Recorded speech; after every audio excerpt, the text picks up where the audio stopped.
Hi everyone, it's Eínon once again. This episode is entirely dedicated to the two air forces involved during the Falklands Malvinas War in 1982.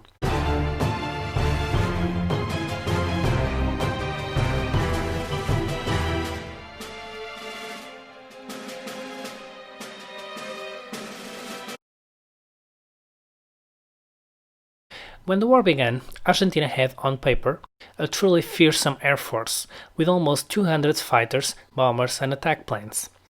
But as you'll see during this video, both sides had considerable problems that helped or ruined their operations during this conflict. The Argentine Air Force's most important aircraft was the Dassault Mirage 3 fighter.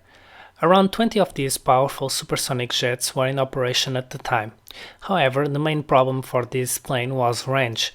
Since it was a short-range interceptor, it was unable to perform long-duration patrols over the islands. To reinforce the Mirage, Argentina bought 39 Neschers, a modified variant of the Mirage 3, without the heavy Cyrano radar, built by Israel and named Dagger.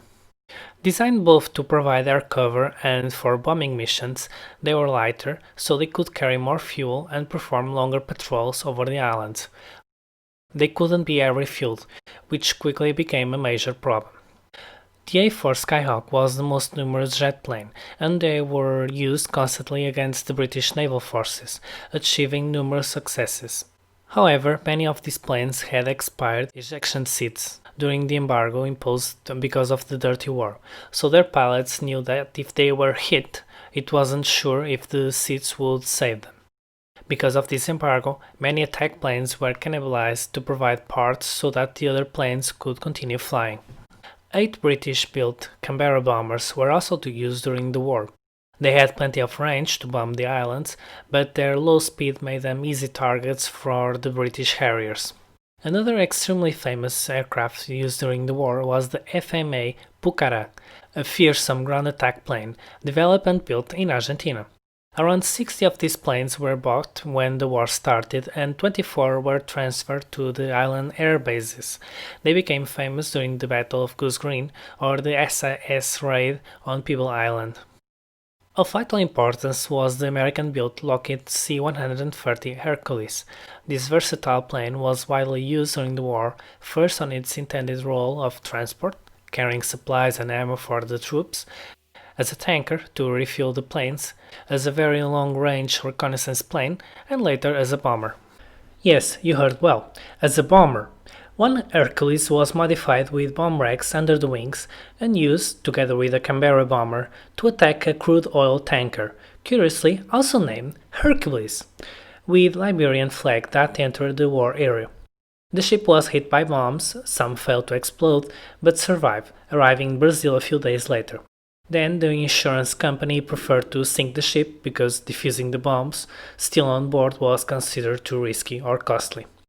The much smaller naval aviation of the Argentine Navy was also equipped with A4 Skyhawks that were initially meant to operate from the aircraft carrier 25 de Mayo. After the loss of the General Belgrano cruiser, these planes operated from land bases together with their Air Force equivalents. These planes by then were already quite old, and Argentina bought from France the Dassault Superintendant attack plane to replace the Skyhawks. Only 5 of them arrived before the war started, but they were delivered each one with a single Exocet missile, which, as you might know, caused extensive damage to the British during the war. The naval aviation still had in operation at the time 2 ancient Lockheed Neptune Oceanic patrol planes. These planes were widely used to patrol the seas, looking for enemy submarines, the survivors of the cruiser General Belgrano, and guiding their colleagues on the Superintendant to their targets, namely the attack against HMS Sheffield. Many more planes were used during the war, like the Boeing 707 and a series of Fokker planes to patrol the seas, as well as a large number of helicopters that helped to save thousands of wounded soldiers. A group of Learjets were also used to perform decoy flights to confuse the British or to guide combat planes to their targets. Argentine pilots became world famous for flying at extremely low altitudes to evade radar detection from the British. However, this increased their fuel consumption. Without these problems, and most importantly these limitations, Argentine pilots flew some of the most dangerous and risky combat missions in history. Their courage under fire became legendary. Because they flew so low, the bombs that they dropped were equipped with delay fuses to allow the plane to fly over the target before the bomb exploded. However, it is said that because of this and other technical reasons, 60% of the bombs dropped that actually hit the target failed to explode. There's a constant discussion saying that if the Argentines sent larger numbers of planes or continuous waves of bombers, they would have saturated the British defenses and destroyed many more warships. Because of the range, many of the planes required aerial refuelings, and since only 2 tankers were available, the number of planes that could be used on a sortie was small. The military junta didn't believe that the British really wanted to recover the islands. It was a political move, so they didn't upgrade the runways on the island from where the planes could have taken off and reduced their dependence on fuel. Only the Pucarás and a few small combat planes like the jet trainer Air Maki operated permanently from the islands and runways to support the ground troops. Also, because of Chile's hostility, Argentina was forced to put some of their planes near the border in case Chile invaded the country. The first plane to be used by the British against the island was the Avro Vulcan bomber that performed a series of raids against the island, known as Operation Black Buck. I recommend that you watch a video that I made entirely dedicated to these raids on my YouTube page to know more about them. The British also used Nimrod Oceanic patrol planes to patrol the waters looking for enemy submarines and warships. They were refueled by the wonderful Handley Page Victor tanker during these missions. The most famous plane of the entire war was the vertical takeoff or VTOL Harrier jump jet. 2 variants operated from the British carriers. The Navy Sea Harrier was equipped with a radar and was used both as a fighter and as a ground attack plane. The Royal Air Force, or RAF, sent some of their own Harrier Gear 3 to the war, and they also operated from the carriers, but were mainly used for ground attack missions. The nose of the plane lacked the radar, but it was equipped with advanced guiding systems for the guided bombs that the plane could use.